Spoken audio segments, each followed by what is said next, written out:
breaking down every game, every day in Major League Baseball. This is the Baseball Betting Show. Here is your host, Greg Peterson. Good morning from the low. Welcome to lovely Las Vegas for the Baseball Betting Show with myself, Greg Peterson, now part of the VSiN Family Podcast. We've got an excellent podcast for you. We're going to be joined in segment number 2 by a good buddy of ours, Jake Hasan. He does great work over at Better Day. He does a great job with his own Substack and so much more. We've got a lot of question mark out there in the American League, so we're going to chat with them about what we are all seeing with these American League teams. Additionally, we're going to chat it up with them about this great slate that we've got on the card for Tuesday and just a few teams in general that he's starting to feel bullish/bearish on. In the final segment, I'm going to get you guys picks and analysis on every game on the betting board for this Baseball Tuesday as we touch them all. If you do have a question, comment, segment idea, what have you for this podcast, you do have one or two ways to fire those in. First one is my Twitter/X timeline at gunit_81. Keep in mind there's CM, they mean does not matter, so as per usual, please do send these into the timeline. And the other way is find an Apple Podcast review. If you rate this podcast 5 stars, it's very much appreciated. From there, you're able to fire in whatever you'd like to hear on this podcast via that 5-star review. While I did not get in any Twitter/X questions, we did have ourselves a great day of baseball on Monday. Let's take a look back at it. Try to find some trends and try to get to know these teams a little bit better. Games from yesterday is Greg buzzing about. Here is the rowdy recap. The Rays avoid the 4-game sweep as they were able to get the job done against the Baltimore Orioles this by a count of 7-6, and for the Orioles, it looked like they were going to complete the sweep. They got up by a count of 6-4 as Pete Alonso was able to go deep in this game. That is home run number 28 of the campaign from. That comes off of the former Oriole in Tyler Wells, who does not pitch Wells. 3 runs allowed in his inning of work, and he also gave up a home run to Christian Encarnacion Strand, 6th home run of the campaign. Earlier on, Kobe Mayo, 16th home run season off of Shane McClanahan, who did not lend a lot of length. 3 runs allowed in 3 1/3 innings. Casey Lugumina from there. Pair of outside the bullpen squirrels. Kevin Kelly a scoreless inning, and then Cam Boozer and Brian Baker able to combine for 3 shutout innings. And for Brandon Young, not what he was hoping for either. He gives up 3 bombs as Yandy Diaz, his 18th home run season, Ode Mateo, his 5th, and Ryan Valde, his 11th, gives up those 4 runs in 4 innings. From there came Sanders, 2 shutout innings, but you never can know, don't you know, this was rough. He gave up 3 runs and didn't get a single out. From there, you did have Uncle Rico Garcia come in for a scoreless inning along with Josh Walker, but big win there for the Rays. They are now 42-21 at home. Best home record out there in the American League. For the Detroit Tigers, they get the job done against the Pittsburgh Pirates. This by a count of 8-5. Framber Valdez, not a good start. 5 runs, 4 of which were earned, but he still picks up the win because Carmen Mulzinski gave up 4 runs in 3 innings, including a home run to Kevin McGonigal, 13th home run season. Then Isaac Madsen gives up a run in 2 innings, and you don't mess with the Yohan Ramirez. Well, he got messed with. 3 runs allowed in an inning. Kirby Yates, Gregory Soto, Camilo Duvall from there. I'll give you a scoreless inning, but too little, too late as he had Kenley Jansen close out the 9th for a scoreless inning. Kyle Finnegan, pair of outs out of the bullpen squirrels, and Drew Summers was able to give you 5 outs out of the bullpen scoreless as well. We saw a pair out there in Cincinnati, and it was a splitter-rooney, an over and an under with 1 Cardinals win, 1 Reds win. The Cardinals take game 1 2-1 as Quinn Matthews, not a lot of length, but he was fine. 7 punch-outs in 4 innings, does give up a home run to Dane Myers, 4th home run of the campaign, but Luis Castillo, Gordon Gaseffo, George Soriano, Ryan Stanek, Riley O'Brien, all in a scoreless inning, and Kent Emanuel. 2 runs allowed over the course of 5 innings. Lewis May, 2 shutout innings, and then Pierce Johnson, Sam Moll. They both supply a scoreless inning, but the Cardinals win this game despite going 1 of 13 with men in scoring position. And then in extra innings, the Reds, they get the job done by a count of 6-5 over the St. Louis Cardinals as Cardinals got up in this game by a count of 4-1, and then they yacked this one away as trying to close it out was Peter Strzelecki. He gives up in the 9th inning a home run to Dane Myers with 2 outs, his 5th home run of the campaign, his 2nd of the day. Before that, Andre 3000 Palante didn't give up 3,000 runs, but it felt like it. 4 runs allowed over the course of 6 innings. Rhett Lauder made some noise, giving up 4 runs in 6 2/3 innings. Gives up a home run to Von Herrera, 14th home run of the campaign. Brock and Roll Burke, 4 outside the bullpen squirrels. Zach McKembley and Emilio Pagan scoreless 9th and 10th innings, and then Justin Brule gives up the winning it in the 10th inning. Ellie De La Cruz, he was able to get officially a double to be able to close out the game. Being able to close things out strong was the Miami Marlins if you had the run line, because for the Philadelphia Phillies, it looked like they were going to be able to win this game very comfortably. They were up 2 runs going into the 9th inning, and then 6-5 is how this game lands as Christopher Sanchez, he lent a really nice start. He gave up 1 run in 6 innings. When he left, going into the 7th inning, team was up 4-1, and then bullpen happened. Jonathan Bolin gives up 2 runs in an inning of work. Brooks Raley goes off the Rayleys, gives up a solo home run as it was home run number 1 of the season for the backup catcher in Brian Navarrado. Hopefully I said that correct. And then from there, you did have Orion Kirkring give you an out of the bullpen scoreless. Yohan Duran, though, gives up a run in an inning. Jansen Junk, he really wasn't junked. 2 runs allowed over the course of 5 innings. From there, John King was the king of being junked. 2 runs allowed in his inning of work. Victor Vodnik, unearned run given up in his inning of work. Kay Gibson, he gives up a run in his inning of work. So for the Philadelphia Phillies, they do find a way to persevere, but if you had the run line, that was a little bit of a rough one for you. I can't believe we've gotten through this podcast without mentioning Ketel Marte went AWOL, and he's on the restricted list for the Arizona Diamondbacks, and boy, could they have used his bat.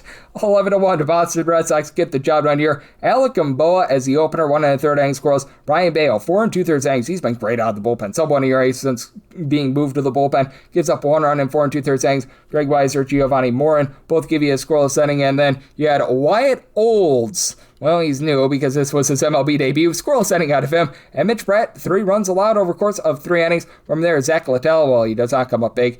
8 runs, 6 of which were earned in 3 2/3 innings. Wilson Contreras, 25th home run of the campaign. Mickey Gasper is first. And then you had Dennis Santana out of the bullpen scoreless. Yorma Vargas, that's a position player. Scoreless inning, and that was way too little, way too late. The Minnesota Twins were able to get a 4-2 win over the Atlanta Braves. Bailey Ober, 2 runs allowed in 4 1/3 innings, but the bullpen had his back. Travis Adams, 2 shutout innings. Jeff Hoffman, Yandris Gomez, both on the scoreless inning, and then you had Taylor Rogers give you a pair of outs out of the bullpen scoreless. For Martin Perez, regression hits here, 4 runs allowed over the course of 5 innings. Bullpen from there was good. Victor Maderos was able to give you a scoreless inning. Tyler Kinley, pair of outs out of the bullpen scoreless. Ray Kerr, he was able to give you 4 outs scoreless, but not a lot doing for the Braves at the plate, and you had a combined 19 men left on base. If you, like me, had the over, so that one was a little bit rough. This is just a rough game in general. The fact that we've got a Royals versus Athletic series, but hey, the Royals were royal victors by a count of 9-5 as for Mason Barnett, not long for this game. 6 runs allowed in 2 2/3 innings. Bobby Witt Jr., 15th home run of the campaign, and then Hayden Junker, 2 1/3 innings scoreless. Not too bad there. Scott blew it. He did not blow it. He gave up 1 run in 2 innings, and the game was already blown. Seth Johnson gives up 2 runs in his inning work, and Michael Wacha, not great. We'll give the dying Pac-Man voice just because I like it, of Waka Waka Waka Waka, as he gives up 3 home runs. Jeff McNeil is 6th of the campaign. You had home run number 2 of the season, career, and I believe last 3 days for Tommy White. And Brian Zervin was able to get his 3rd home run of the season. From there, bullpen holds it down. Lucas Erceg gives up a run without getting a single out of the bullpen. Steven Cruz had to clean up the mess. He, along with John Schreiber and Nate Pearson, I'll give you a scoreless inning. And Connor Thomas, he was able to come in and hold down the fort for a scoreless inning of his own, being able to hold down the fort as well. The New York Mets, 2-1. They take down the San Diego Padres. As for the Pods, Walker Buehler, not a bad start here. 2 runs allowed over the course of 6 innings. Kyle Hart was able to give you 2 shutout innings from there. Noah McLean, he was even better. 1 run allowed in 6 innings. And then you had Nate Lavender give you a pair of outs out of the bullpen scoreless. 1 1/3 innings from Jonathan Pintaro. And then a scoreless 9th inning from Dan Duarte to be able to close it out. For the Padres, by the way, 1 run despite going 3 of 5 with men in scoring position. You don't find that very often. And then the Dodgers, after it's been a little bit rough for them on offense the last few weeks, they have a nice explosion. They take down the Colorado Rockies by a count of 11-4. Really nice start here by Blake Snell. 1 run allowed over the course of 6 innings. Alex Vesia from there, an unearned run given up in his inning of work. Actually 11-5 because Edwin Diaz, as I'm doing this, has now given up a 3rd run as he went in there to complete the 9th inning. He didn't do a great job in terms of doing so, but that said, you had Tomoyuki Sugano get absolutely lit ablaze here for the Rockies. 7 runs, 6 of which were earned, gives up a pair of bombs. Max Muncy, 25th home run of the season. Shohei Ohtani is 28th, and then he would go deep off of Juan Mejia for his 29th home run of the season. Mejia gives up 3 runs in an inning of work. You had TJ Shook. He tried to be a mixer and shaker, giving up 1 run over the course of 2 innings. You had Troy Johnson, that would be a position player, come in for a scoreless inning, and then Adel Amador, that's another position player, also had a scoreless inning, so just very much a mercy, shall we say, last few innings there for the Colorado Rockies, trying to save as much arms as humanly possible. And then in extra innings, if you had plus a run and a half with the White Sox, this is rough. 7-5. The Cubs walk it off with a 10th inning walk-off shot, being able to get that one. Mr. Pete Crow Armstrong, he got his 29th home run of the season a little bit earlier on against Luis Castillo. Gives up 4 runs, 3 which were in 4 2/3 innings. Also allowed a home run to Issei Suzuki, 22nd home run in the campaign. Tyler Schweitzer, 5 outs out of the bullpen, scoreless. 4 outs for Trevor Richards, scoreless as well. And then Jordan Hicks, he gives up a run in 1 1/3 innings that prolonged the game into extras. And then it was Hagen Smith giving up his first 2 runs of his career, 2 runs, 1 of which was earned. Give it up in that extra inning home run for Shota Imanaga. 3 runs allowed over the course of 6 innings for him as he was taken deep by Randall Grichuk. 10th home run season. Andrew Benintendi will get his 13th a little bit later on off of Ryan Zephyrion. He gives up 2 runs over the course of his inning of work. Ryan Rollison, He gives you a pair of outs out of the bullpen squirrels. David Peterson, great name. He gave you 4 outs scoreless, and then Jacob Webb. He was able to come in, and he held it down for a scoreless inning. And if you're taking a look at what we're getting trend-wise in Major League Baseball right now, boy, oh boy, are the unders really starting to hit. The under rate is approaching 51%. We're not quite there at about 50.8%, as we've got 900 overs, 930 unders, and that serves me correct. We are up to now 46 pushes as well. Favorites on the money line, they're hitting at 55.9% at 1,020 and 805 on the money line for the favorites. That said, we've also seen 257 favorites now fail to cover the minus 1.5 run line, so that's been a little bit of an issue out there. And if you're taking a look at what we've gotten over the last 30 days, it has very much been an underpalooza, with having the under rate be at about 53.55%, 211 unders, 183 overs, and along the way, 9 pushes for favorites. They're hitting at about 55.1% on the money line over the last 30 days, 217 and 177, with 67 favorites failing to cover the run line. And over the last 7 days, favorites 43 and 46 on the money line. That is 48.3%. And among those favorites, 11 failed to cover the run line. Meanwhile, the over rate, a little bit over 51%, 46 overs, 44 unders, and a push. So that's what we're seeing in baseball right now. That's where we're all getting trend-wise. Coming next, how about if we do chat it up with one of our good friends in Jake Hasan right here on the Baseball Betting Show. Myself, Greg Peterson, now a part of the Beats and Family Podcast. Breaking down every game, every day in Major League Baseball. This is the Baseball Betting Show. Here is your host, Greg Peterson.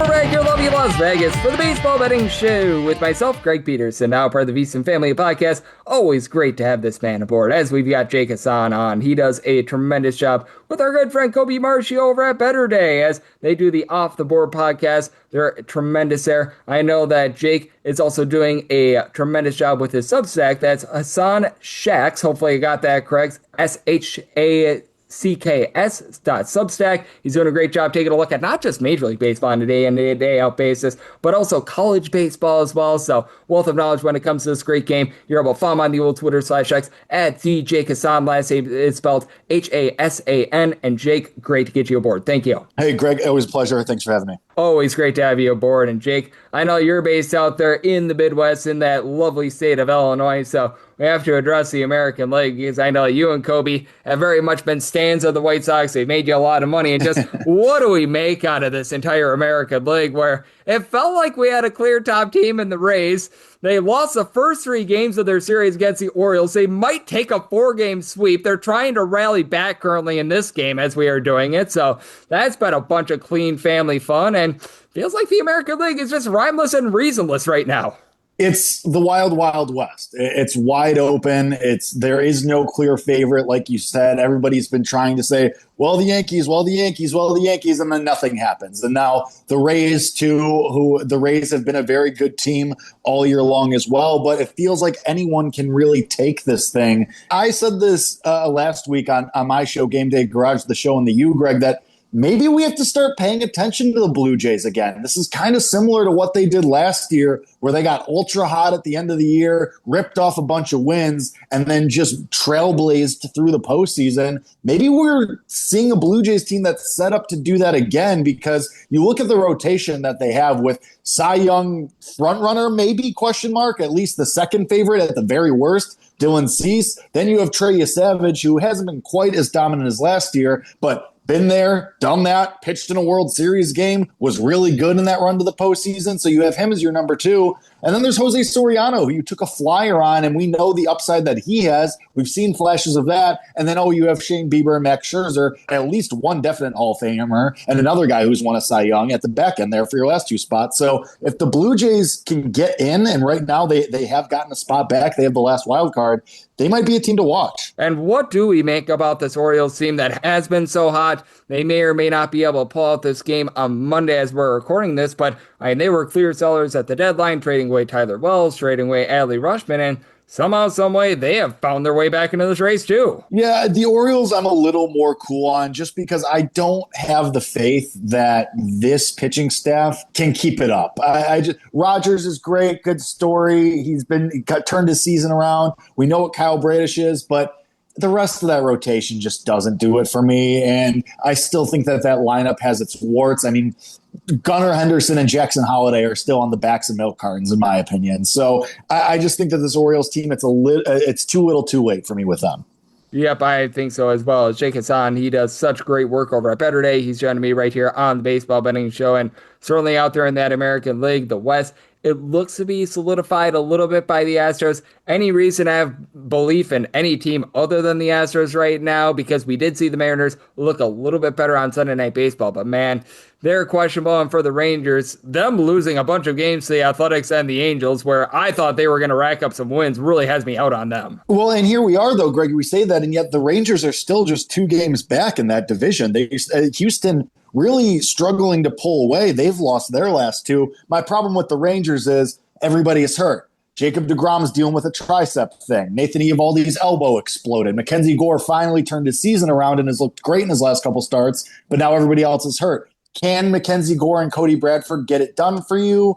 Maybe. Do I have a lot of faith in that? No, and we all know that Corey Seager is about a sneeze away from being back on the injured list, so not super confident in that the lineup is going to keep it up either. I think it's the Rangers or it's the Astros, and the Astros have just looked a little bit more complete. Helps when you have the guy that's going to win the AL MVP. Yep, absolutely. And it leads to some very interesting games that we're going to be seeing on Tuesday, because we've got the Blue Jays facing off against the Rays. The Rays, who at best they are going to have gone 1-3 against the Orioles. It's Jose Soriano going for the Blue Jays, and the Rays draw out there Nick Martinez. And this total of 7.5 I think is interesting, because the Blue Jays have been so bad at the plate, but Nick Martinez, with the way that he pitches is so much contact, I think is due him for a lot of regression. Want to get your thoughts here, because this is going to be a big series. Yeah, maybe this is a series where the Blue Jays can actually score some runs despite not putting the ball in the air, at least against Nick Martinez, because he does allow a lot of contact. And that's the thing with the Blue Jays, right? It's if they could ever put the ball in the air, if they could ever get the offense to even be average with this pitching staff,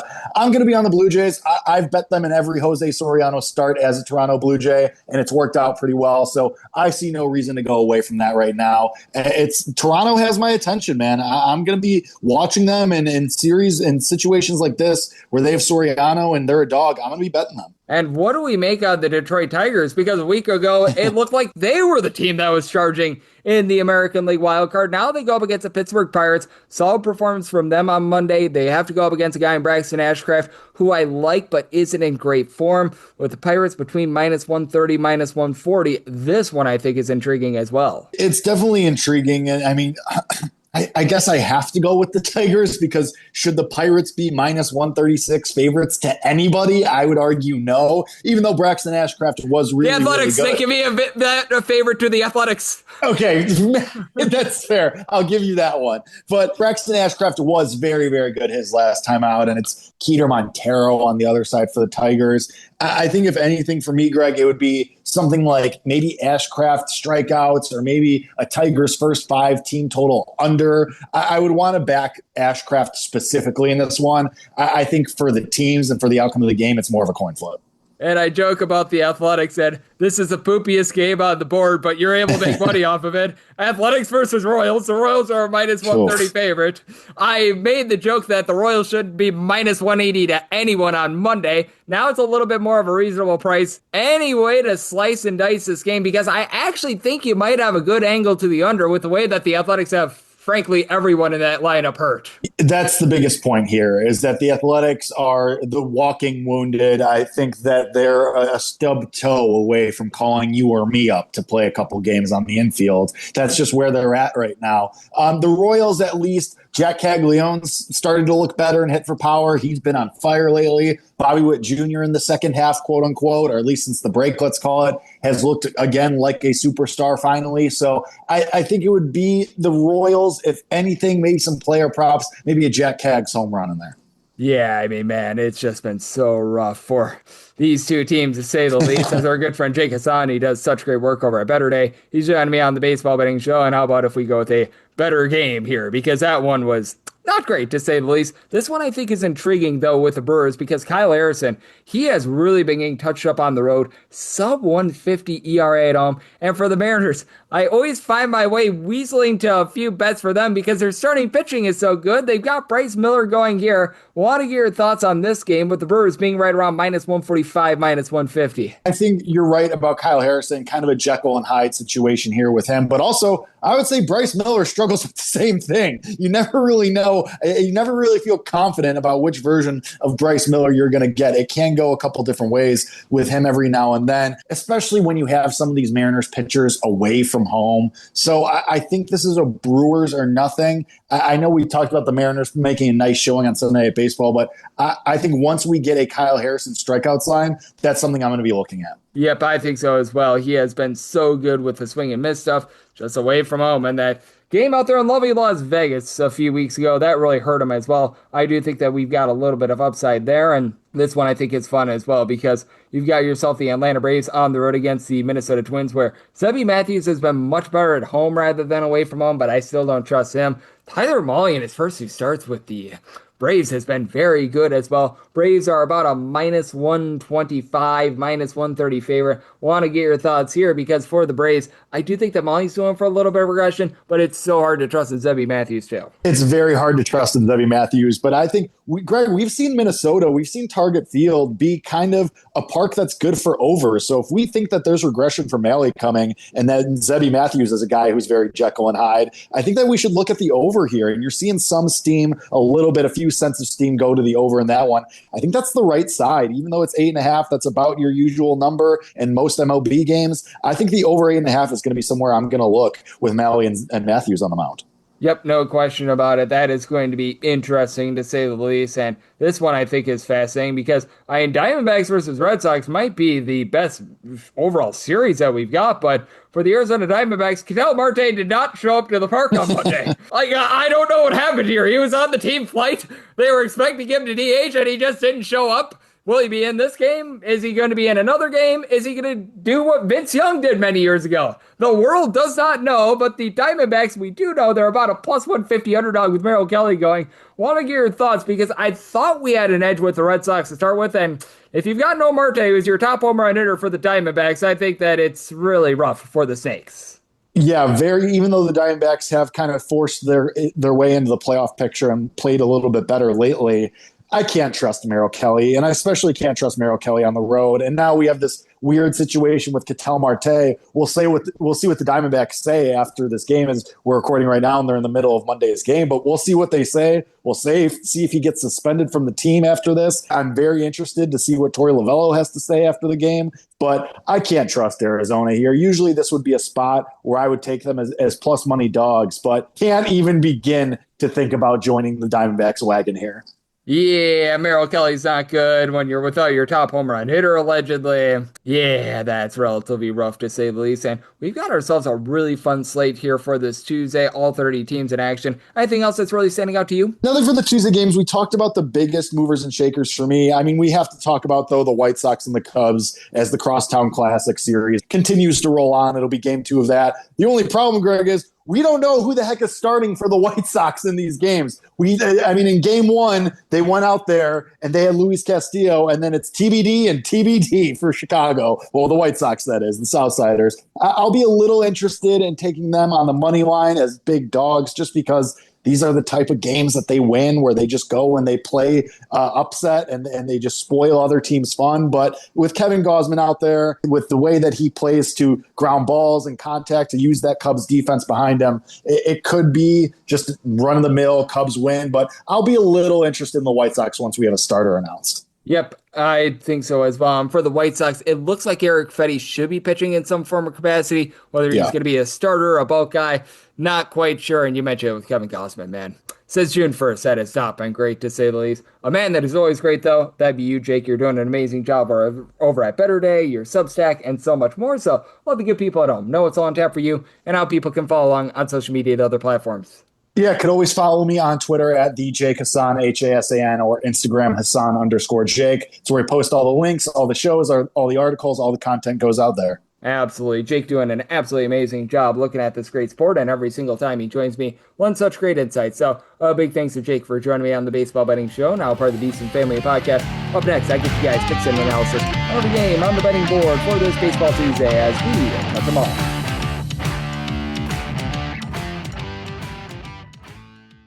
Breaking down every game, every day in Major League Baseball. This is the Baseball Betting Show. Here is your host, Greg Peterson.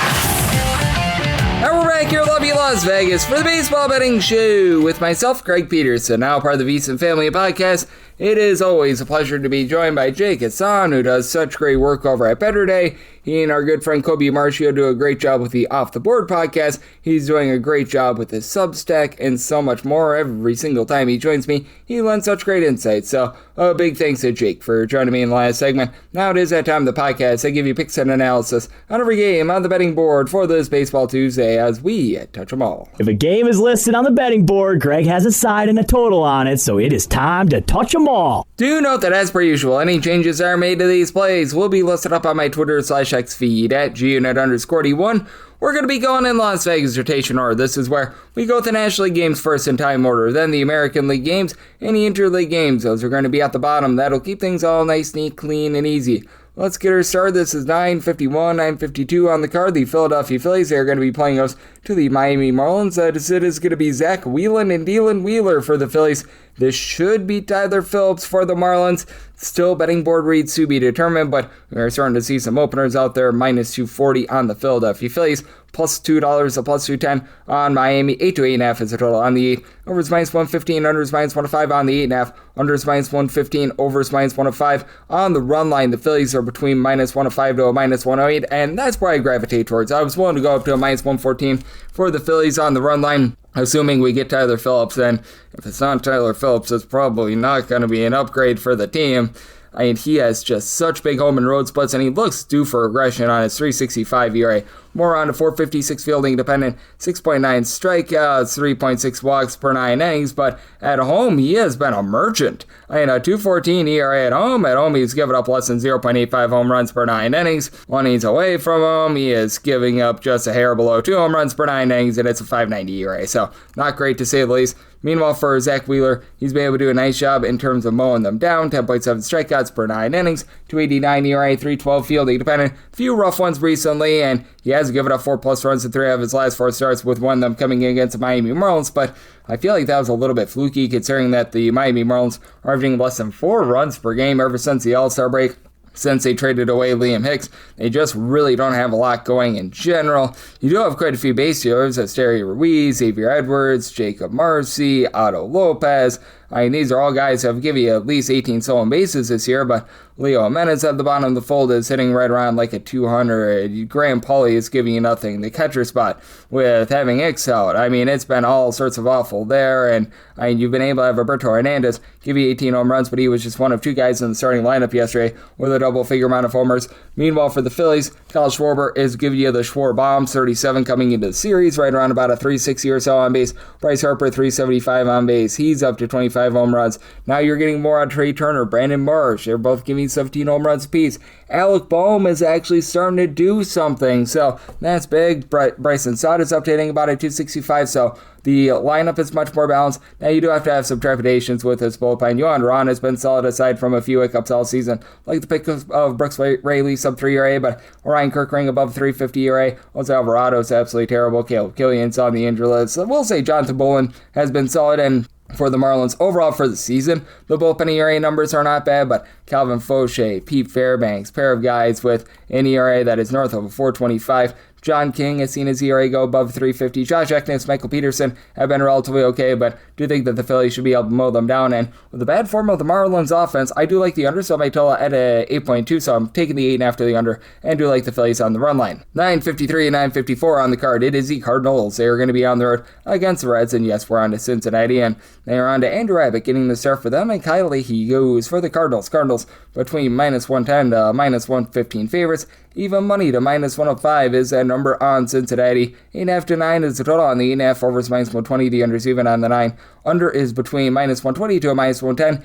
over is between even and minus 110, and I did set a total of 9.3, especially on the 8.5. I do like the over. For Andrew Abbott, his fielding independent numbers do indicate a little bit of regression. He's only getting about 6.9 straight cuts, 4.3 walks per 9 innings. Now for Abbott, he has given up 3 earned runs or fewer in now 13 out of his last 15 starts, so overall recent form has not been bad, but still 4.13 ERA, 4.65 fielding dependent. Do have to have some trepidation there, and he's actually been worse when he has been at home rather than away from home. Part of that reason might be the fact that they don't call it Great Americans Ballpark for no reason. 4.97 home ERA, 3.36 ERA on the road, even though he's giving up fewer home runs when he's at home. Meanwhile, flip side, you got a guy in Kyle Leahy who's been very effective recently. 1 or 2 runs allowed, and now each out of his last 5 starts. 3.38 ERA, not going to light up the radar gun. 8.1 straight cuts per 9 innings. He's giving up about 2.7 walks per 9, but you do have to be mindful that he does have some relatively rough home and road splits. Right now for the season, 2.91 ERA with 0.3 home runs per 9 innings at home. 3.96 ERA, 1.7 home runs allowed per 9 innings away from home. For the Cardinals, this is a bullpen that has been relatively shaky. You've had Ryan Stanek supply well above a 4 ERA. Caleb Ferguson has been a little bit all over the place this season. In that first start, Quinn Matthews was only able to go 4 innings, so that means that you're going to have a little bit of taxation with this bullpen, with guys like George Soriano, Gordon Gassefo having to throw sub 3.65 ERA, and Luis Castillo seems to be rounding into form, so it's been a little bit of a rough season for him. Meanwhile, for the Cardinals, you take a look at the lineup, and obviously the 3 home runs for Joshua Baez in game number 1. That's how we can expect moving forward, but he looks to be an upside guy. Jordan Walker has been able to give you 23-plus home runs. He's hitting above a 280. And then Alec Burleson, J.J. Weatherholt, 17-plus home runs apiece. Both give you over a 340 on base. You need a little bit more towards the bottom of the fold. The likes of A. Pedro Pajes, along with Jimmy Crooks. These guys have not necessarily done a ton, but overall relatively solid there. And for the Reds, the team is actually averaging just a hair above 4 runs per game at home. I do feel like it's starting to turn around a little bit, though. You've got L.A. De La Cruz, J.J. Bleday, both up to 20-plus home runs. Bleday only hits like a 220, but over a 325 on base. De La Cruz about a 340 on base. Custin Stewart, 25-plus home runs. Dane Myers is starting to move the line now. Michael Taglia, Novolia Marte, Cabrian Hayes, Matt McClain, TJ Friedel. You got a lot of guys that need to start picking it up, and Eugenio Suarez. These are all guys who can get 215 or lower, and for the Reds, obviously their bullpen is going to be quite spent as well. Pierce Johnson, Sam Moll, they're both posting up an ERA above a 425, and both of those guys got used up yesterday. They actually used to have Caleb Ferguson before they dealt him at the deadline. TJ Antone, Brock and Rolberg, these guys have been relatively solid, but even Antone now has seen his ERA go above a 350. Emilio Pagan is not a guy that I trust in too much, but I do think that Leahy's going to give up some runs on the road, and for the Cardinals, they're averaging over 5 runs per game away from home, top 5 mark in all baseball, so like the under, so I told 9.3, made the Reds a minus 124 favorite, and on their money line, 955, 956 on the card. It is the Padres here going to be on the road against the Mets, as Zach Thornton is on the bump for the Metropolitans, and Robbie Reyes has hit Parade to another start. For the Padres, they are minus 112 favorites, minus 104 for the Mets, total of 8.5, over and under, both at minus 110. Going to be waiting for a little bit of line movement. I set the Padres at a minus 104. Essentially, whatever team becomes plus money, I'd be looking there. Slash, if the Padres are like a minus 103, minus 102. So, a little bit of wait and see mode there. But for the Padres, they certainly have heated up with their lineup ever since the All-Star break. Post All-Star break entering into yesterday about 5.3 runs per game. Top 5 mark in all of baseball. Jackson Merrill since the All-Star break, hitting above a 330 going into yesterday. Fernando Tatis Jr., 5 home runs at the All-Star break, 8 since the All-Star break. Manny Machado, still not hitting for a ton of average, but 23 home runs. Ty France hitting above a 300 since the break. He and Gavin Sheets, 16 to 17 home runs apiece. Lineup is really coming along for the Riot Act. Luis Campusano's hitting above 300. And for the Mets, when Juan Soto went down with an injury, they were averaging about 4.05 runs per game. Entering yesterday in the 21 games without him, 4.85 runs per game. You've got A.J. Ewing give you about a 330 on base. Francisco Lindor, Bo Bichette, Marcus Semien, Carson Bench, Francisco Alvarez, all between 12 and 14 home runs. Now, Semien's not getting on base along with Luis Robert, but hey, Bench along with Bo Bichette, they're both hitting above a 265. Alvarez is moving the line for the Mets. They do trade away quite a bit of that bullpen at the trade deadline, so that's a little bit hampered, but Nate Lavender has been very good in this bullpen. You got Jeffrey Yan, who jumps every time he strikes a guy out. He's actually a solid pitcher, but I don't know quite about that. Dan Duarte, he's been able to do a relatively solid job, and for Zach Thorne, I do think that he's going to be doing for a little bit of regression, as he's been very solid here for the Mets, and he's a guy that, for lack of a better term, he's doing a nice job in terms of not hurting himself. A 2.78 ERA, but a 3.88 fielding dependent, 0.8 home runs, 2.6 walks per 9 innings, but so only getting about 5.8 strikeouts per 9 innings, and I am fearful of a little bit of regression here for Robbie Ray. For Robbie Ray, a 3.28 ERA, but his fielding independent is more in that neighborhood, about a 4.55, as he is giving up 4.4 walks per 9 innings, and he was just really a guy that thrived in terms of being able to pitch in San Francisco this season. When he's been in San Francisco and or San Diego this year, 2.68 ERA. All other ballparks, he's posting up an ERA above a 4. He is a little bit of a fly ball pitcher, so it's an interesting circumstance, especially with the Padres having such a good bullpen. It's not just Mason Miller's giving you a sub 125 ERA, but then you got the likes of Yuki Matsui, Adrian Marjon. You're now getting Jeremiah Estrada off the injured list. A lot of different guys that are giving you a sub 350 ERA, so circumstance where with the Padres minus 103 or better, look at their plus 105 or better for the Mets, and then set a total of an 8.3, so on the 8.5, I like the under. 9.57, 9.58 on the card. The Dodgers are on the road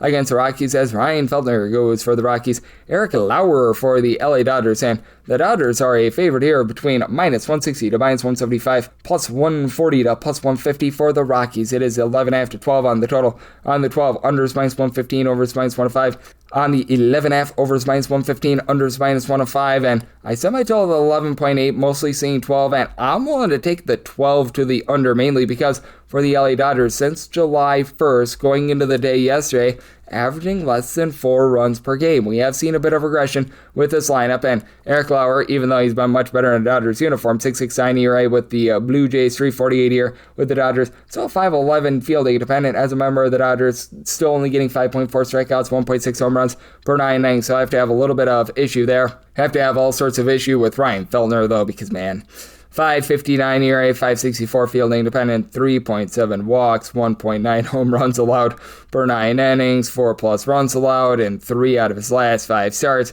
Really not going great for the guy, and the Dodgers are going to break out with their lineup sooner rather than later. I don't have any concerns about that. You still have Shohei Ohtani giving you 27 home runs, darn near 400 on base, and then Freddie Freeman's up to 15 bombs. Andy Paz, Max Muncy, combined 45 home runs out of these two guys. Kyle Tucker's been a disappointment this year, but hey, Tommy Edman is moving the line for the team. Need a bit more of Teoscar Hernandez, but Mookie Betts, after a rough start to the season, looking a little bit better as well. Meanwhile, for the Colorado Rockies, you do have like 1 or 2 dead bats like Jordan Beck along Connor Norby, but overall, this has been a solid lineup. Now, Hunter Goodman is right now dealing with injury. We have not seen him over the last week or so that's something that does need to have cause for a little bit of pause, but still, Cole Carrick, TJ Bromfield, Jake McCarthy, I'll give you at least a 285. All 3 of these guys, aside from Carrick, have been able to give you at least 13 home runs, and then Willie Castro, he's been able to give you 13 home runs as well. Now, the big issue that you really do have to have with the Colorado Rockies, man, this bullpen is not good. Second worst in the National League in terms of bullpen ERA. They dealt away a few pieces at the deadline, and right now you're relying upon these guys like Jimmy Harrigan, along with Jordan Romano, who's actually in a Rockies uniform, not been bad, but overall for the season, he's got north of a 5 ERA along with the other guys. Nick Frasso, not a guy that's going to knock your socks off. And for the Dodgers, they're about a league average team in terms of bullpen ERA. Edwin Diaz has been absolutely awful for the team recently. You've got Will Klein currently on the injury list along with Brock and Roll Stewart, but Alex Vesia, Jack Dreher, Tanner Scott, so I have quite a few guys that will give you a sub 3.75 ERA, and in this case, I do think that the Dodgers going to get to Feltner. I do think that the Rockies offense does very much suffer without Hunter Goodman in the fold. So with the Dodgers set their money line price at a minus 182, I was willing to go up to a minus 120 on the run line. Right now, I'm seeing that at a minus 110. Willing to lay that run line, and I'm going to be in on the 12 to the under. 959, 960 on the card. The Yankees are going to be on the road against the Baltimore Orioles as a Wizard of Oz. Shane Baz is on the bump for the Orioles, and one Mr. Carlos Rodon is on the bump for the Yankees, and the Yankees are finding themselves in a relatively pick'em game. They're between minus 105 to a minus 116, minus 102 to minus 110 is that number on Baltimore, and total on this game, it is 8.5. The over is minus 120, and the under is even. Set the Yankees here at a minus 111, so I'm willing to go up to a minus 110 for Shane Baz, man, it has not been a lucky season for him because he's honestly pitched relatively well. But if you bet on the Orioles on the money line in every one of its starts, you're down $1,309. That is the least profitable pitcher in all of baseball, and I really don't think that it's his fault. You take a look at what he's been able to do in terms of numbers. He's applying a 4 ERA, fielding independent of a 3.34, 0.6 home runs, 3 walks per 9 innings. Now, he did give up a 5 spot when I sent him out against the Minnesota Twins, but overall has not been bad. And for Carlos Rodon, this is going to be his first start since the back half of June. So he spent a month and a half on the injury list. Overall for the season, 3.30 ERA, and that swing and miss stuff was coming back to him. He was getting over 10 straight cuts per 9 innings, but he was applying the 5 walks per 9 innings when he was down at the AAA level. Was doing an okay job in terms of being able to reacclimate across all of his minor league rehab starts as far this season. Was posting up about 10.5 strikeouts per 9 innings. He give up a little bit of the deep ball, but I do think that he's going to be able to return in relatively okay form, and I do think that this is going to be a case where he's not going to be able to go his full allotment of innings. That's not necessarily the world's worst thing, though, for the New York Yankees, because they do have a bullpen that's currently in the top 2 in the big leagues in terms of ERA. The likes of Paul Blackburn, Fernando Cruz, Brent Hedrick, David Bennar, they've all been able to give you a sub-325 ERA. Even someone like a Yuri De Los Santos has been solid for this unit. The big trepidation that you've got with the New York Yankees, and it's not even close, is what you're going to be able to get out of this lineup. Ben Rice has still been able to pound the ball, 33 home runs. His on-base percentage is in the neighborhood about a 344, but you take a look at a lot of these other guys. Trent Grisham, Jazz Chisholm, the entirety of the catcher spot, Ryan McMahon, Spencer Jones. You just go down the list of guys hitting at 220 or lower, and recognize that Chisholm is up to 17 home runs, but still has not been a great season for him. Paul Goldschmidt over the last month or two has been absolutely awful. Yasan Dominguez has not really panned out for the team. And then on the other end, Baltimore Orioles, a really hot series, being able to take that series against the Tampa Bay Rays, a 4-game set. And you still have some guys that they need to get on base as well. You got the likes of Gunnar Henderson, Tyler O'Neill, Kobe Mayo, Carlos Narvaez, among a few others, hitting at 225 or lower. Although I will say a few of these guys like Mayo, along with Gunnar Henderson, have been able to give you 16-plus home runs this season. Christian Encarnacion Strand doing a good job of line, hitting about a 250. And then for the bullpen of the Orioles, has been in the top 8 in terms of ERA ever since June 1st. Andrew Kittredge overall for the season has right around about a 4 ERA, but has been much better recently. Ynier Cano, Uncle Rico Garcia. These are guys that have been able to give you a sub-325 ERA. Albert Suarez might not be the world's greatest long guy, but he's been able to be relatively effective for this team. And then some of the other just random guys that they've been able to bring in, like a Josh Walker, has been solid as well. So fascinating circumstance here. I did set the Yankees at a -111, willing to lay up to a -110 with them, and then I made my total at an 8.4. So right now seeing the 8.5, I'm in on the under. 961, 962 on the card is the Blue Jays. They are going to be on the road against the Rays as Nick Martinez goes for the Rays. Jose Soriano is on the bump for Toronto. 7.5 is the total, over and under anywhere between -105 to a -115, -135 to -145. That number on the Rays, +120 to +135 is that number on the Toronto Blue Jays. And with this one, I did set the Blue Jays at a +135. So right now seeing that -135 out there for the Rays, it's my absolute max lay, but I am going to be willing to lay it. Jose Soriano has been able to do a nice job getting swings and misses with over 9 strikeouts per 9 innings, but when it comes to Jose Soriano, you just always have to be very cautious with the amount of walks that he gives out. Right now for the season, he is giving out about 4.2 walks per 9 innings, so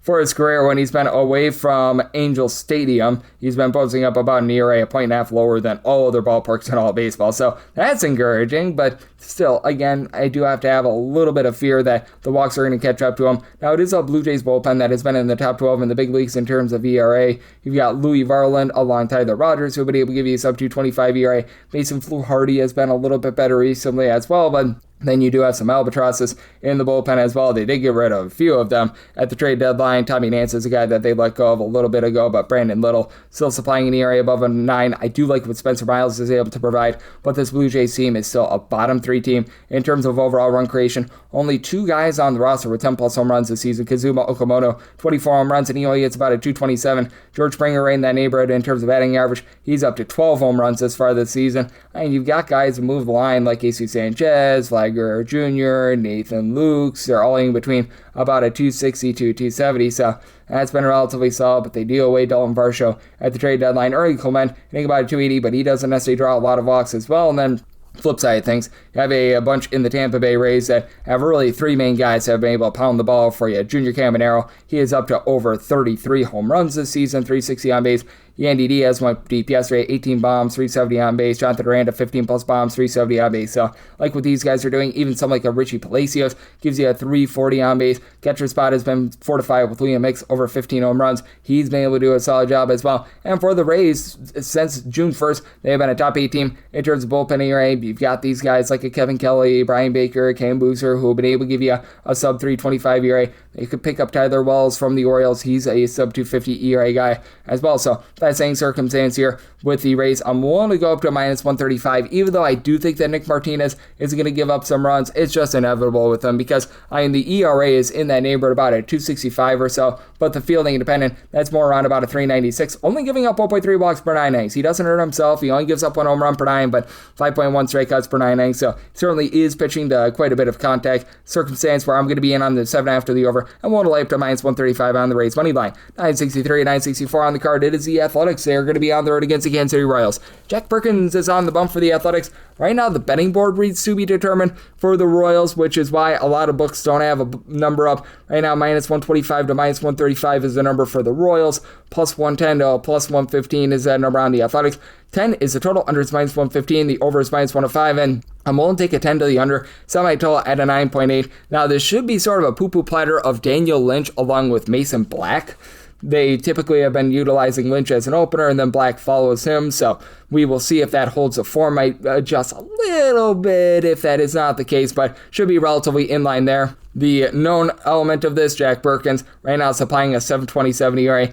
Am I crazy to think that he might be able to improve a little bit, though? 480 fielding independent. He is giving up 1.8 home runs, 3.5 walks per 9 innings, but also is getting 10.4 strikeouts per 9 innings. And he, much like many of these Sacramento A's pitchers, when he's in Sacramento, the ERA is a 7.56. Not saying it's amazing when he's away from home at a 6.82, but hey, it is a little bit better. And then for Daniel Lynch, when he's been coming out of the bullpen, he has actually been sensational. When they've tried him in this opener role, it has not been working out. They had him start the last 2 games, 7 runs, 6 of which were earned over the course of 4 innings, so maybe they need to move him back to the bullpen because overall for the season, 2.88 ERA, only about 7.2 strikeouts per 9 innings, but 0.7 home runs, 2.5 walks per 9 innings, and Black should be factoring into this game just a little bit. He overall for the season, about a 3.51 ERA. In his last 2 bulk appearances, a combined 8 innings, giving up 3 runs. They give up 2 home runs along the way, and he does overall have a 6.31 fielding independent, 1.8 home runs, 5.6 walks per 9 innings, but you also have an Athletics team that's all sorts of banged up. You now have Tyler Soderstrom on the injury list, Nick Kurtz, Shea Langoliers. Those are really your main 3 mashers for this team, all on the injury list. Brent Rooker has been down. Now they do get back Zach Aloff. He's been able to give you 14 home runs. He was one of just 2 guys in the starting lineup yesterday with over 7 home runs as far this season. Lawrence Butler, the other one, and he gives you 11 home runs. Man, he has not been able to get on base whatsoever. The catcher spot with the likes of Servant and company, it's now went down the toilet bowl, and for the Royals, this is a unit that has been significantly better with their offense at home rather than away from home. Now, part of that is because they moved the fences in over at Kauffman Stadium, so it is a Royals unit that's averaging about 3.65 runs per game away from them, closer to about 4.75 runs per game when they have been at home. You've got Jack Caglione, who's up to 21 plus home runs this season since the All-Star break. Been able to get a little bit more out of Salvador Perez, but still, that sub 275 on base is an issue. Bobby Witt Jr., 32 stolen bases. He's been able to give you some power. He, along with Perez, Carter Jensen, between 14 and 16 home runs this season. Then, so like a Michael Massey moves the line, hitting at 270. Miguel Garcia hitting about a 260. Royals, they have been royally bad with their bullpen. They are second worst in all of baseball in terms of ERA. Lucas Ursich, Alex Lang, Steven Cruz, all supplying a 4+ ERA. Nate Pearson, though, had some upside. And then for the Athletics, since June 1st and over, 6.70 bullpen ERA. My gosh. This is just absolutely terrible what we're seeing right now. You've been able to have Hogan Harris give you a sub 350 ERA, but these guys like Brady Basso, Elvis Alvarado, Seth Johnson, the now injured Jose Suarez, all above a 4 ERA, not great to say the least. So I did set the Royals at a minus 146, willing to go up to a minus 145 there, and then with regards to the total, set mine at a 9.8 at a 10 plus in on the under. 965, 966 on the card. It is the Angels, and they are going to be on the road against the Houston Astros, and we do know that George Klassen is going to be on the bump for the Angels, and this is going to be Christian Javier for the Astros. Astros minus 157 to minus 170 favorites. Between plus 134 to a plus 147 is that number on Los Angeles. 9 is the total. Over is minus 110 to a minus 120. Under is between even to minus 110. I'm actually in on the under. I did set my total at an 8.8. Angels still averaging less than 3 runs per game ever since the All-Star break. And George Klassen was halfway decent at the minor league level. I mean, in his first few, shall we say, appearances at the big league level, it wasn't necessarily too great, and he is still giving out 9.2 walks per 9 innings. Boy, that is not great to say the least, but look at what he's been able to do in the last 2 starts since they've given him an opportunity. Still has 5 walks over the course of 10 innings, but 3 runs allowed, 1 home run, representable numbers. Like, it's not amazing or anything like that, but you'll take it. And for Christian Javier, he has been much better ever since he was spending some time earlier in the season on the injury list, ever since they recalled him. He's been a little bit better now in his last 2 starts, 7 runs allowed over the course of 11 innings. One of those games was against a Padres team that is super hot, though. The 6.68 ERA, 5.62 fielding dependent with 1.7 home runs, 4.5 walks per 9 innings. Not representative of how he's pitching right now. Sub 4.50 ERA since coming off the injury list. And again, he's going against an Angels team that just has not been able to save their lives recently. Like, man, you do have Zach Neto along with Mike Trout, pair of guys who have been able to give you 20 plus home runs as far this season. They are pretty much the lone 2 guys on the roster right now that have over 10 home runs. I think that Josh Lowe is up to approximately 10 home runs, but and he's hitting right around about the Mendoza line of a 200. Nolan Schumann moves the line with about a 355 on base, and then you've been able to get some okay production, I guess, out of Wade Meckler. He's hitting at 291 with a 360 on base. Not a lot of power, but you'll take that compared to someone like Edenzar Guzman, who's giving you a 280 on base. Adam Frazier has hit about a 235 with 1 home run and under a bat, so it's been not great to say the least. The catcher spot is a disaster for them, and with the Houston Astros, it is a little bit of a top-heavy lineup. Well, you're just going to have that when Yordan Alvarez is carrying the mail with 36 home runs with a 435 on base, but hey, how about Isaac Paredes, Cam Smith, both up to 16 home runs apiece. Now, with Smith, he and so many of the other outfielders like Taylor Trammell, Zach Cole, Zach DeCenzo, Jake Myers, Lamont Wade Jr., so many guys hitting a 230 or lower, but hey, at the very least he hits for 16 home runs. Jose Altuve has picked it up a little bit. He and Jeremy Pena between 13 and 14 home runs apiece. Pena's giving you about a 343 on base. You've had Christian Walker supply 23 home runs as well. And for the Astros, in terms of bullpen areas since June 1st, they've been a top 5 team in all baseball. Josh Hader has made all the difference in the world for the team. He's giving you a sub 250 ERA. But then you've got these guys like a Steven Okert, along with Brian King, Bennett Sosa. These guys give you a sub 390 ERA. Aniel De Los Santos has been a little bit better here recently as well. So with the Astros, set their money line price at a minus 168 if you're feeling frisky, and if you're looking to lay a run half, I want to go up to a plus 118 or better with regards to this one. Right now, I'm finding that at a plus 125 to a plus 135. I'm going to bypass the money line, go in on the run line because I still don't trust in this Angels bullpen, even though it's been about league average ever since June 1st. You've had quite a few guys be able to step up. Ben Joyce is now back off the injury list. I mean, Atera, Luke Murphy, Jose Fermin, they've been able to give you a sub 375 ERA, but trust in the Astros run line, and the under semi-total at 8.8. 967, 968 on the card. The Giants are going to be on the road against the Guardians. Foster Griffin goes for the Guardians. Carson Whisenhunt goes for the San Francisco Giants. Giants are an underdog between plus 149 to a plus 160. Minus 170 to minus 188 is the number on Cleveland. 8 is the total. Over is minus 110 to a minus 115. Under is minus 105 to a minus 110. To lay run half with the Guardians, getting that between plus 116 to a plus 125. I think a plus 115 or higher I'm going to be in. I set mine at a plus 113. For Whisenhunt, I just don't know if he's going to be able to turn it around and become a formidable big league pitcher, because right now he is posting up an ERA that is a 6.11 with a 5.40 fielding dependent, only about 7.1 strikeouts, 4.8 walks per 9 innings, and Foster Griffin should be doing for some regression on his 3.25 ERA, higher 4.23 fielding dependent, 1.4 home runs per 9 innings, but this obviously dates back to his time with the Nationals. He's your second most profitable pitcher in all baseball. Bet on him for $100 in every one of his starts.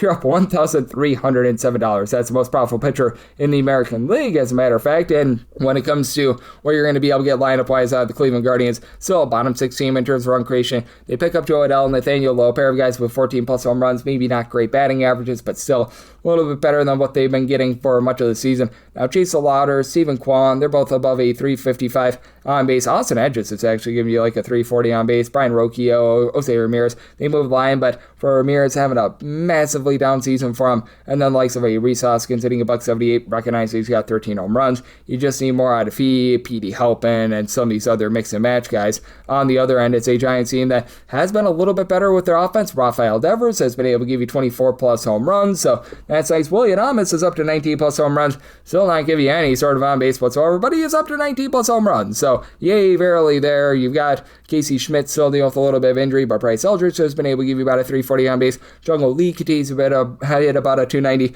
for the team. You still have some mix and match guys that aren't necessarily doing their part, but Drew Gilbert has been able to pick it up a little bit with about a 330 on base, and with the Giants, bullpen is really starting to toilet bowl. They're now a bottom 7 team in terms of bullpen ERA. Caleb Killian, along with Eric Miller, got dealt at the trade deadline. You still actually have some nice pieces I like, likes of a Dylan Smith, Sam Entages, Keaton Wynn. These guys have been able to give you a sub 335 ERA. Adrian Hauser, more of a bulk role recently, has been solid, but Jason Foley above a 450 ERA. Matt Gage, when he's been out there because he's been dealing with injury, his ERA has ballooned up north of a 5. Ravi Yerson Martin is not great. And then on the flip side for the Cleveland Guardians, you do have a bullpen that's been a little bit up and down. I've never really been a Matt Festa guy, but he's been okay. Give you about a 4 ERA. Kate Smith down below at 250 ERA. Eric Zabrowski, Hunter Gaddis, both of these guys hovering in that neighborhood about a 350. And Franco Ullman has had some moments this year. It's been a little bit up and down for him, but sub 350 ERA out of him as well. So this is a circumstance where with the Cleveland Guardians, I'm going to be willing to lay that run half on the run line. And I do think that you get some scoring here. It did semi-total at 80.6, so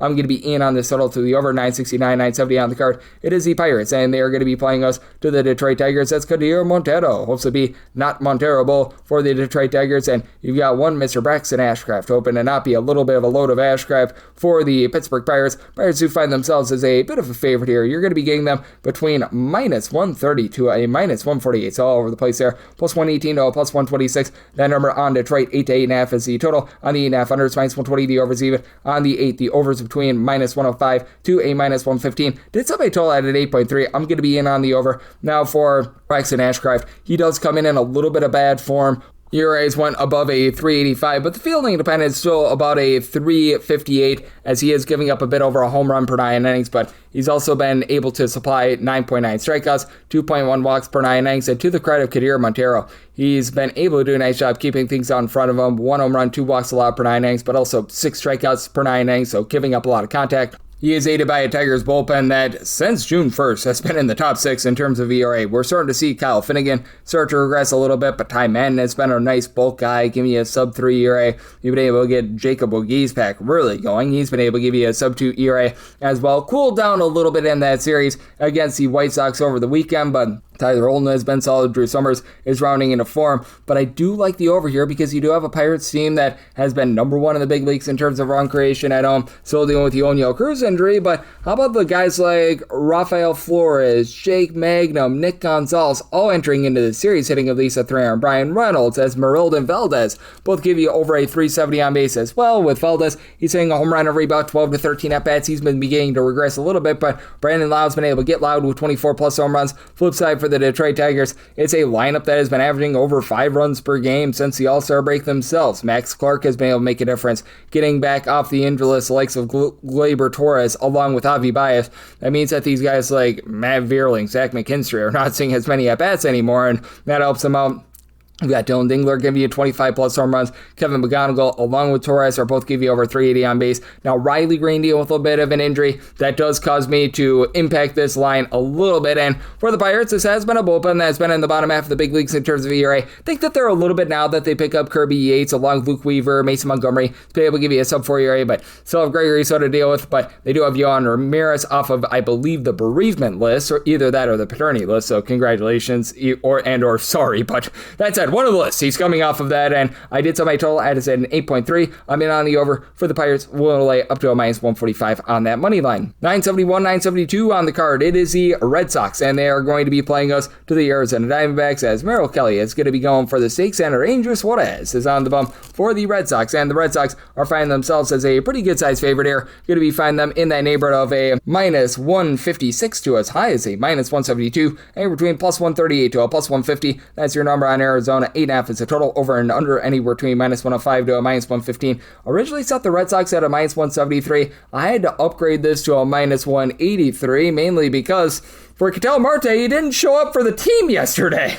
Like, one of the most awkward situations I feel like I've ever seen in the history of sports, and that is actually going to be putting me here on the under in this game. I set my total at an 8.4. I originally was going to go with an 8.8, but I mean, all of a sudden, you've got a massive ball of wax with Ketel Marte now on the restricted list. I have no idea what happened there, but that's your top home run hitter for the Arizona Diamondbacks. And for the Saints, you still have a pair of guys in Corbin Carroll along with Nolan Arenado with between 18 to 20 home runs apiece. Those are the lone two guys that entered in this series with over 10 home runs. You've got Lars Zupar give you about a 330 on base along Ryan Waldschmidt, and Waldschmidt hitting a 275. Ilya Vargas is sitting about a 270. They're getting back Jordan Lawler. That helps them out, but I mean, that is a lineup that doesn't have a lot of power. Nolan Arenado was out in the fold yesterday. He's dealing with a little bit of injury as well, so that gives you all the more advantage here for the Red Sox. I recognize that Ranger Suarez has not necessarily been himself since coming off the injury list. I know that he was dealing with a little bit of a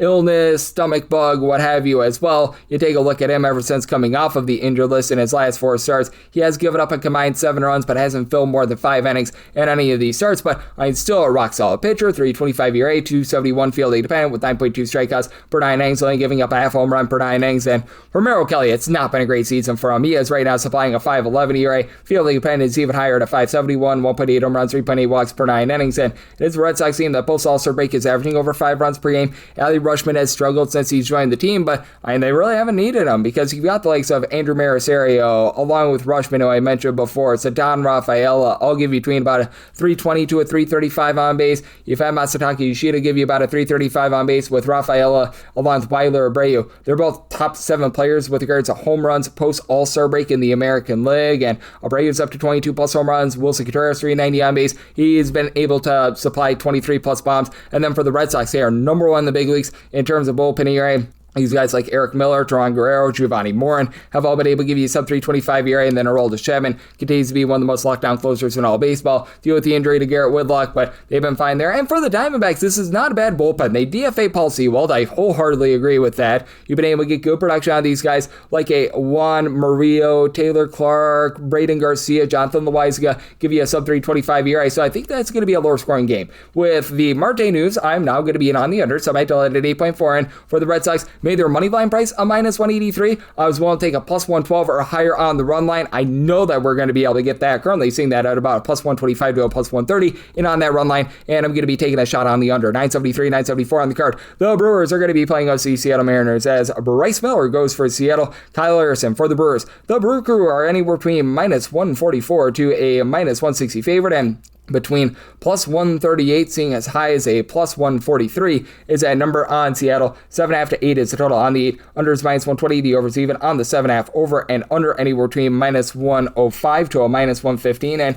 I like the under. I set my total at a 7.3. For Kyle Harrison, you want to talk about some giant home and road splits for him. Overall for the season, 347 ERA, 335 fielding dependent, 1.3 home runs, 11 strikeouts per 9 innings, but 6.10 ERA with darn near 2 home runs allowed per 9 innings away from him, and then at home, 138 ERA, 0.6 home runs allowed per 9 innings. Now, Bryce Miller has been hurt by the deep ball, giving up 1.5 home runs per 9 innings. That's why his ERA is a 3.39, and he's got a 3.85 fielding dependent, despite 8.9 strikeouts, 1.7 walks per 9 innings. Has been a little bit less effective when he's been away from home, but does get to face off against a Brewers team that, while they are a top 7 team in terms of run creation, they're also dead last in the big leagues in terms of home runs out of per at-bat basis. So I actually think that this is an advantageous spot for him to be able to give you a relatively good start. Obviously, for the Brewers, you don't necessarily have that one guy that strikes fear into you, though. Jake Bauers has been able to give you about a 370 or so on base. He's up to 21 home runs this season. You've been able to have Jackson Trio be able to hit a little bit of the deep ball as well. He and Bryce Terang between 16 and 17 home runs apiece. I know that Terang has been a little bit banged up, though.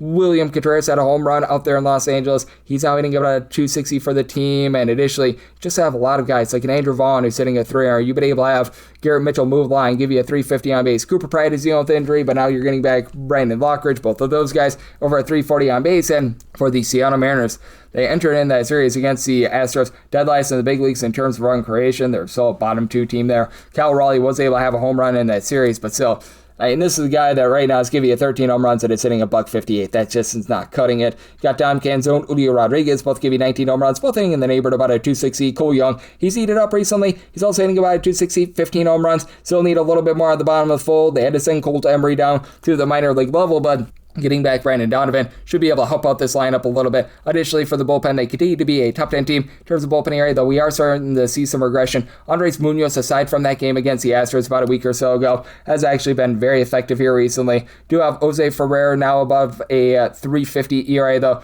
Edward Bizardo, Gabe Spire, they've been holding down the fort, a sub 3.25 ERA, but so Matt Brash on the injury list, unclear what he's going to be coming back. And for the Milwaukee Brewers, they're now dealing with an injury to Abner Uribe, but Trevor McGill has been really good for the team recently. He and Aaron Ashby, a sub 3.60 ERA, the alternative Hall. He's posting up a sub 2.75 ERA. He's able to offer some length. Grant Anderson, he's up to about a 3.65 as well. Do think the Brewers go out there, get the job done. One to lay up to minus 147 on the money line. Like the under, so my tell is 7.3. 975, 976 on the card, though. Braves are going to be on the road against the Twins as Zebby Matthews goes for the Twins. Tyler Mahle for the Braves. And the Braves do find themselves as a favorite here of anywhere between minus 125 to a minus 132. Meanwhile, between plus 105 to a plus 115, then around Minnesota, 8.5 is the total. Over and under, both at minus 110, and I'm going to be willing to take the Twins if I can get a plus 118 or higher. I think that when it's all said and done, we should be able to get there. So I'm going to be staring down the Twins here, mainly because Zebby Matthews has been a completely different pitcher at home rather than away from home. Zebby Matthews is a guy that I want absolutely no part of away from home. And you look at the overall season numbers, and they're not great. A 5.34 ERA, 7.6 strikeouts per 9 innings. After that was 10 punch-outs per 9 innings. Last season, 1.8 home runs, 3 walks per 9 innings. But for Zebby Matthews, all the issues are coming away from home with a 7.13 ERA away from home. Away from home, he's right around about 2.5 home runs per 9 innings allowed. Closer to 1 home run per 9 innings allowed at home, 3.35 ERA. Maybe not lighting the world on fire, but still relatively solid. And then for Tyler Mahle, I do think that he's going to regress a little bit from his first 2 starts, which were magnificent for the team. 1 run allowed over the course of 12 innings with 16 strikeouts to begin his Atlanta Braves career. Overall for the season, though, 4.64 ERA, closer to 4.09 fielding dependent. He is getting 9 strikeouts per 9 innings, but 1.3 home runs, 3.3 walks per 9 innings. Byron Buxton has been a little bit rough since coming off the injury list. I think that he's going to be able to round into a little bit of better form. Additionally, for the Twins, you've been able to have Cody Clemens give you 20 plus home runs. The 287 on base is a little bit unsightly, but I mean, he's been solid there. Lucas Shaw is now giving you about a 360 on base. You've been able to have some of these mix and match young guys be able to step up. Royce Lewis, since coming up from the minor league level, has been solid. Kalen Culpepper has been able to give you a bit of something as well. And this is a Braves team that continues to be a top 7 team in terms of run creation. Getting back Ronald Acuna is just absolutely massive for this team, and I know that he's been able to really be able to produce for this team recently. Had a home run in that series against the Arizona Diamondbacks, so it looks like he's back in full force. So need more out of Mikey Yastrzemski, Austin Riley, but Ozzie, Albies, Drake Baldwin, Michael Harris, all between about 20 or so home runs, and for Baldwin and Harris, both hitting above a 270 battle, some 37 plus home runs. And the Braves, they do have a very dominant bullpen. They are a team that is second in the National League in terms of bullpen ERA, with the likes of Didi Fuentes, Dylan Lee, Dylan Dodd, the Dylans, Racio Iglesias. I'll give you sub 3.35 ERA. Still dealing with the injury to Robert Suarez, but they've been solid. And for the Minnesota Twins, they do continue to be a bottom 8 team in terms of bullpen ERA. It should improve moving forward. Adding Jeff Hoffman, AJ Minter at the trade deadline was big. Andrew Morris, Andres Gomez, they've been able to give you a sub 3.50 ERA. Travis Adams is still not good with over a 5 ERA, but that said, with the Minnesota Twins at a plus 118 or better, I think they did get to Mahle here. I do like the money line, and I like the over, so I might tell it at 8.7. 977, 978 on the card. The Nationals are going to be on the road facing off against the Rangers. Cal Quantrill goes for the Rangers, and Jackson Kent for the Nationals. Nationals do find themselves as a underdog here of anywhere between plus 134, seeing as high as a plus 143 out there. Meanwhile, minus 145 to a minus 160 is that number on the Walker Texas Rangers. 8.5 is the total. Unders minus 120 and the overs even. Seeing a straight 8 with the over at a minus 120 and the unders even. I am going to be in on the over. I did somebody tell at 9.1. And for the Nationals, I'm going to be willing to take a shot here on the money line. I was willing to go up to a plus 142 or higher, and for Jackson Kent, I think that he's going to be okay at the big league level. First start out, he gives up 3 runs over the course of 4 innings, neither here nor there on that front. When he's down at at the minor league level. He was getting 10 punch-outs per 9 innings, 3.72 ERA. Independence League, so not as difficult to pitch in as BCL, but had okay numbers. And for Cal Quantrill, he's been serviceable, 3.44 ERA. He's not given up a lot of walks with fewer than 3 walks per 9 innings, but 4.50 fielding depending with only 6.2 strikeouts per 9 innings. And while the Washington Nationals, they traded away a lot of pieces at the deadline, and obviously the James Wood injury, that's not good wood for this team, but even with all that, this has been a bunch that has been absolutely remarkable at the plate, as currently they do find themselves numero uno in terms of run creation, has fallen off just a little bit, but about 5.3 runs per game. CJ Abrams, 29 home runs this season. He pretty much leads the National League in terms of home runs ever since the All-Star break. Additionally, even though he doesn't really provide any power, Nasim Nunez, he's been able to swipe 40 bags this far this season. You still have someone like a Brady House who's been able to move the line, give you a little bit of pop. I like what I'm seeing as well with the 15 plus home runs out of Dallin Lyle, who's been able to hit about a 250 or so for the unit. Now for the Nationals, dead last in the National League in terms of bullpen ERA, so you do have to be very fearful there. They're getting Brad Lord off the injury list, but they utilize him in a bulk role, so probably not going to be available here. PJ Poulin being on the injury list hurts. He was giving you a sub 3 ERA. Tom Cosgrove more around about a 3.75 ERA. Clayton Beater about a 3.55, but past that, these mix and match guys like Jake Bird, whenever you're throwing out there Paxton Schultz and the likes of this, Riley Cornelio, they've been posting up an ERA above a 5. And for the Texas Rangers, since June 1st, they've been in the bottom half of the big leagues in terms of bullpen ERA as well. Now, they were dealing with some injuries in that bullpen. Now you've got Jacob Junis, Jacob Latz, and Tyler Alexander all healthy, all good to go. They're able to give you a sub 3.65 ERA. Peyton Gray has been relatively okay as well, but we've seen maybe a little bit of regression on his front as well. Chase Silseth, ever since they picked him up for the Angels, he's been solid, sub 3.50 ERA overall for the season. And for the Rangers, while they are a bottom 10 team in terms of run creation overall this campaign, it is a unit that has Jock Peterson now give you 22 home runs, about a 3.40 on base. Jake Berger, no on base, but he's able to give you 21 home runs. You've got Corey Seager hitting right around about the Mendoza line of 200, but he's been better since coming off the injury list, should be able to ignite a little bit of spark. And then you do have Brandon Nimmo along Nicky Lopez hitting above a 270. Don't call his name. Alejandro Azuna has been able to give you about a 350 on base. So interesting circumstance here with this pitching matchup. I think they're going to get some runs. I like the oversell by total at 9.1 and plus 142 or better. And on the Nationals money line, wrap things up with 979, 980 on the card. The White Sox are going to be on the road facing off against the Cubs as Kevin Gausman is on the bump for the Cubs, and this should be Eric Fetty going for the White Sox, whether that be as a bulk guy or as a starter. Right now with the Cubs, they are between minus 160 to minus 175.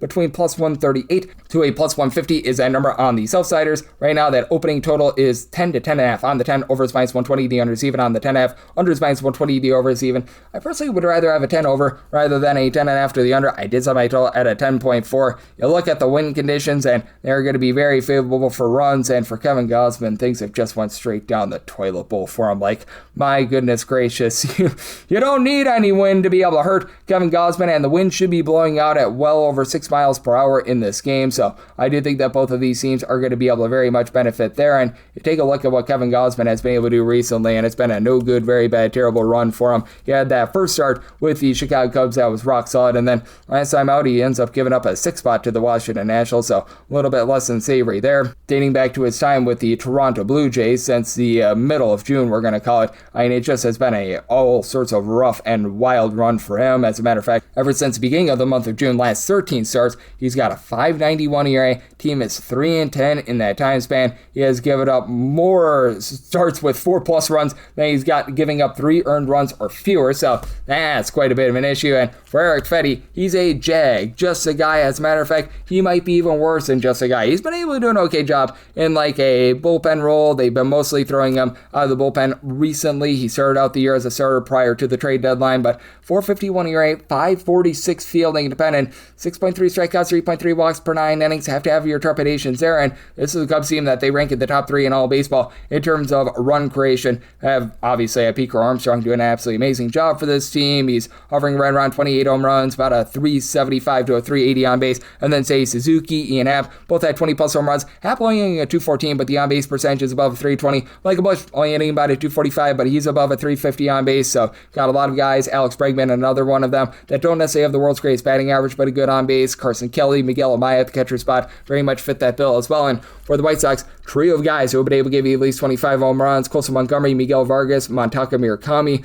with Vargas and Murakami both 28 home runs entering into the day on Monday. Now both hitting below 240, but both also above a 335 on base. Randall Grichuk is hitting a 275 along Chase Meadroth, and Sam Antonacci. Antonacci's on base percentage is right around about a 365. And for Luan Acuna, he's not going to give you any power, but he does give you a few stolen bases as well. For the White Sox, this has been a top 10 bullpen in terms of ERA since June 1st. You've had these guys like Brian Hudson, Sean Newcomb, Grant Taylor, Oscar Brisbane all give you a sub 350 ERA. Jordan Hicks has actually been a little bit better along with Trevor Richards, and for the Cubs, they were able to revamp that bullpen at the deadline. I do like what I'm seeing out of the likes of Jacob Webb, Trent Thornton. They've been able to give you a sub 325 ERA. That said, you've got Hobie Milner on the injured list. Daniel Palencia, he's going to be out for quite some time. Edward Cabrera, after that rough start, I think they landed back on the injured list, so you've got a lot of issues there. So I'm going to be in on the 10 to the over, so I tell 10.4 with the Cubs. Made their money line price a minus 157. We're doing this without a lot of run lines because a lot of places they just don't post up run lines until you get a total, but the lay run half right now with the Chicago Cubs, I'm right now seeing that at a plus 122. If we could get a plus 128 or better, which I do think we're going to be able to get when it's all said and done, we'll be looking there, if not plus 158 or better, looking at the White Sox. So that'll be determined a little bit overnight to go along with the send to the over, and that'll wrap things up for the Tuesday edition of the Baseball Betting Show, now part of the VSiN Family Podcast. If you do like hearing from this fine podcast, Baseball Betting Show, you're able to subscribe wherever your podcasts, Apple Podcasts, Google Play, Spotify, Stitcher, and TuneIn. If you have a question, comment, segment idea, what have you for this podcast, you have one or two ways we offer those in. First one is my Twitter/X timeline at gunit_81. Keep in mind, there's the name does not matter. So as per usual, please do send these into the timeline. And the other way is find an Apple Podcast review. If you rate this podcast 5 stars, it's very much appreciated. From there, you're able to fire in whatever you'd like to hear on this podcast via that 5-star review. And I'm with you guys every single day, give you picks and analysis on every game every day. Big thanks once again to Jake Hasan of Bettor for joining me in the last segment, and I'll be back with you once again tomorrow. Thank you.